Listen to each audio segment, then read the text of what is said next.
While all eyes were on Paris last week, Nigeria suffered its deadliest Boko Haram attack yet. 2,000 people are feared dead in the country after the terrorist group conducted a massacre in the town of Baga in the northeast part of the most populated country in Africa.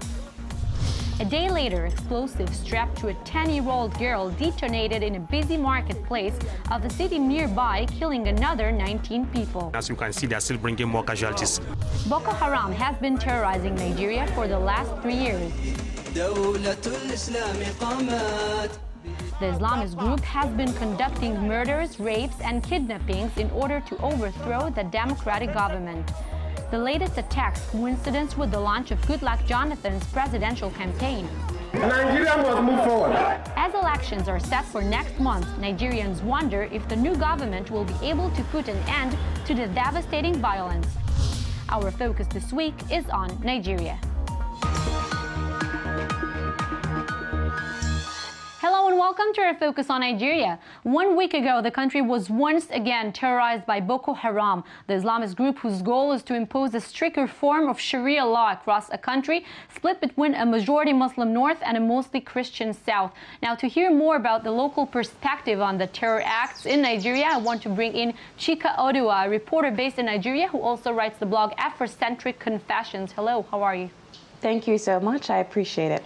Can you maybe give us a short brief? What is known so far about these terror acts in your country, and did Boko Haram actually claim responsibility for these terror acts? So far, there has not been any claim of responsibility as far as Boko Haram coming out, but usually it takes Boko Haram fighters a few weeks to come out with a video. And in that video, you'll probably see them standing in before their victims or before their abductees, and they will definitely make every intent to declare that they were behind attacks. So right now we're still waiting to hear, but the attacks again bear all the hallmarks of a traditional Boko Haram attack. And Chika, in your view, should this Islamist insurgency be defined as terror or as war? I think that's a very interesting question. The president has said repeatedly that the government will see this as acts of terrorism, and they will respond with all types of military tactics.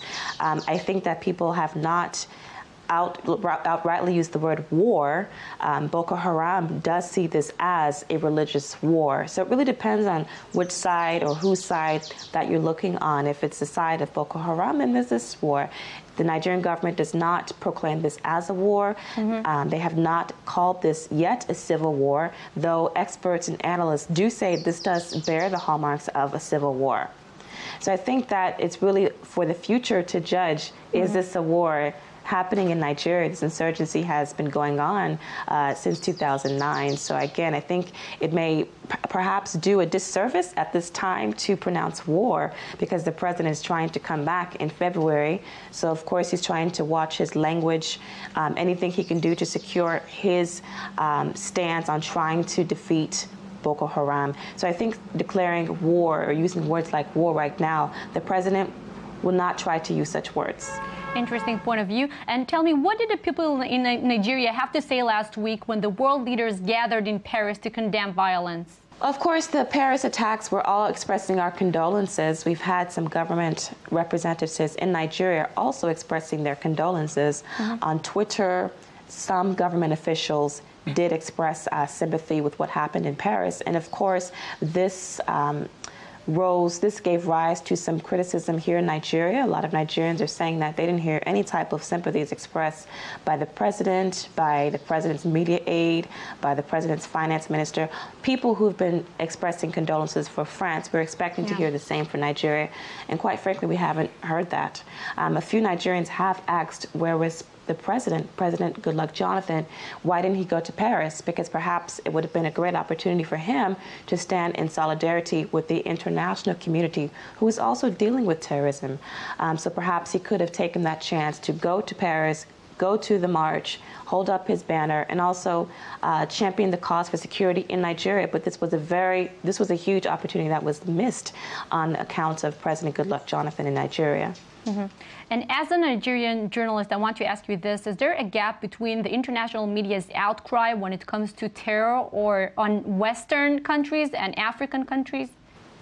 You know, a lot of people are talking about a disconnect. People are asking the questions, does the West care about Nigeria? Why is it that people are dying here? But I think that, quite frankly, the Nigerian government has to be interested in letting the world know what's happening. It's hard for the West or international media to even get information if the Nigerian government is not cooperating or is hiding that information. So instead of pointing fingers at the West or at international media outlets, I think it's up for the Nigerian government to really push the information forward, writing press releases on what's happening, stop hiding the truth and really push it forward so that the West can actually know what's going on. We know that it's very difficult for journalists to come and report. Going to these places, it's very risky for international journalists. So they're reliant on news from the Nigerian government, and quite frankly, they're not getting anything. When you call officials, their phones are silent, their phones are rerouted, forwarding you to another number. So how can they actually get information? So again, I don't think it's right to blame media people for not hearing what's going on in Nigeria when it's so hard. Sometimes the information has been blocked from going to the outside world. And what kind of influence or effect do you believe that these terror acts have on the upcoming elections? The terror acts have a lot of influence, and that's the whole intent, according to some people in the government. I think that many government officials, many members of the Nigerian ruling party see what Boko Haram is doing as a ploy to reduce numbers, reduce people who come out to the polls to vote for the ruling party. So this is all seen as a sort of conspiracy to thwart Goodluck's comeback for 2015. That's the way it's been viewed, yeah. Chika Odoa, thank you so much for your insights. We will keep following your blog. Thank you very much. And now, what else is going on in Nigeria?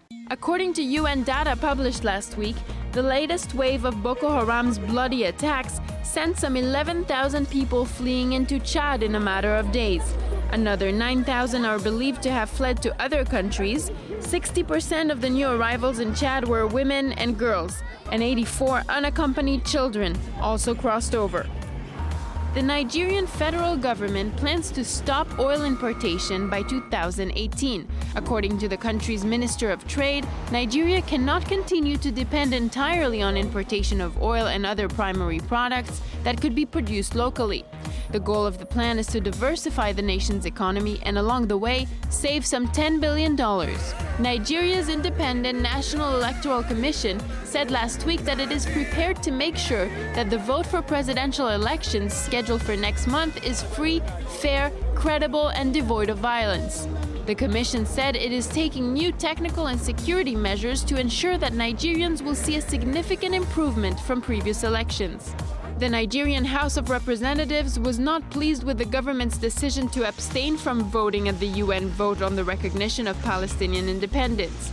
According to the House, the abstention contradicts Nigeria's commitment to supporting the Palestinian cause. The Minister of Foreign Affairs was even summoned for explanation over the issue. Residents of the communities in Agbado area of Lagos State have called on the government to help rebuild the roads leading to their communities. According to them, the situation is deteriorating, especially during the rainy season when the roads are impossible to drive on.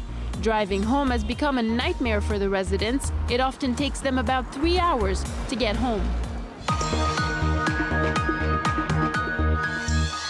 Except for coffee beans and oil, Nigeria is also known as an exporter of football players. The Nigerian national team is known as the Super Eagles, and one member of this team plays here in the local league for Hapoel Beersheva, central midfielder John Ogu, and he's now joining us from the court. Hello, John. Hello, thanks for having me. How difficult is it for you to live in a foreign country and hear these reports coming from back home? How difficult was it to focus on football last week? Well, I mean, it's really not easy, to focus, when back home in Nigeria, things like what the Boko Haram are doing is happening, and You know, it's really not a good thing for our country, and it's really spoiling the name of our country. You know, I mean, it's something bad, you know, for us. And we're back here in Europe, in Israel, all over the world. You know, when we think about this situation, we don't feel happy. Do you have any friends or family living in the dangerous areas? No. My families are all in Lagos, and in Lagos, I mean, we've never come across this terrorist attack. You know. Let's talk a bit about football. How big is the sport in your country? Yeah, I mean, football is big in Nigeria, and the people in Nigeria love football so much, and our national team is doing well. But presently, we're not in the African Nations Cup because we didn't qualify. You know, but we're the defending champion, you know. But I mean, Nigerians are crazy about football. They love football so much, from the youth to the older people. And you know, football is great in Nigeria. All we need is just good people who know football that will lead the football to the greater heights, you know. Does sports in Nigeria seems to be a way to get out of poverty, guaranteeing a better future for your family? Yeah. I mean, it's really helping us, you know, as a football player, you know, where we can, you know, get to, you know, help our family, feed our family. I mean, I just believe you know, playing football or sports, I think it's a job. You know, yeah, it's a talent, you know, but I mean, it's a job, you know, where you get paid and, you know, you get to take care of your family. And, you know, I think football right now, you know, people want to do this, you know, so as to, you know, feed their family, you know, to make their families happy. And, you know, so yeah, I think it's a job. And do you feel as if you're representing your country when you play abroad? How is it being reflected in your daily life? Do you try to raise awareness to certain topics, maybe? Yeah. I mean, it's a thing of joy, you know, when I play in Europe, and when I'm playing and I, you know, get to know that I'm representing my country, even though the country is not in a happy mood right now. I just, you know, when I'm on the field and I try to think about the country, and when I score, I try to dedicate my goal to the country and, you know, to the people who are going through pains, and, you know, to the people who cry and everything, you know, because, you know, I just believe the country doesn't deserve what we're having right now. You know, we are too big, you know, for all these things, you know. But I don't know. I think the leaders and the people in charge, you know, they know what to do and they know what's going on. So we just pray, and, you know, we'll keep crying, you know, for them to help us solve all these problems, because people are dying. You know. John Ogu, thank you very much. Keep it up for the rest of the season. We will keep following. Thank you very much. And now we're about to join by the one and only Danielle Ziri, I-24 News journalist. He actually grew up in Africa. Hi, Danielle. I'm not wrong, am I, right? Hi, Tal. You are right. So tell us, did the last event have any kind of effect on social media? Absolutely, Tal. You know, the unfortunate events in Paris last week proved to us once again that popular movements and demonstrations don't just take place in the streets anymore, but also on the internet, and particularly on social media. Very shortly after the Charlie Hebdo attack in the magazine offices, we've seen the hashtag Je suis Charlie circulating on the web and transcending all borders, because it went all over the world. And at the same time, Nigeria was experiencing what is described as Boko Haram's bloodiest attacks yet. And so many people online wanted to raise awareness and shake the world a little bit. And so they revisited the hashtag and started a new one, Je suis Nigeria. Actually, the person who started is a French actress who is originally from Senegal. Her name is Aïssa Maiga. She actually said that she can't stand how indifferent the world is to the massacres in Nigeria, and she wanted to raise awareness about it. Her hashtag has actually been circulating a lot online, although definitely not as much as the famous Je suis Charlie. But a week after the Paris attacks, it seems that it's gaining a little bit of more of attention. For example, a few celebrities like the actress Mia Farrow already used the hashtags on their Twitter accounts. But there is something something else that's quite interesting, Tal, and I want to point this out. Actually, many of those who used the Je suis Nigeria hashtag added another popular hashtag next to it on their Twitter account. It was the one that we heard a lot about these past few months, and it is Black Lives Matter. Hashtag Black Lives Matter, one of the slogans of the Ferguson protesters. So I think the juxtaposition here is very interesting. Yeah, we all remember this hashtag, but Danielle, it's not the first time that a hashtag has been used to raise awareness to problems in Nigeria, right? Of course. You remember a few months ago there was the Bring Back Our Girls movement, which had gone viral online. It was originally launched in solidarity with the hundreds of teenage girls that had been taken captive by Boko Haram.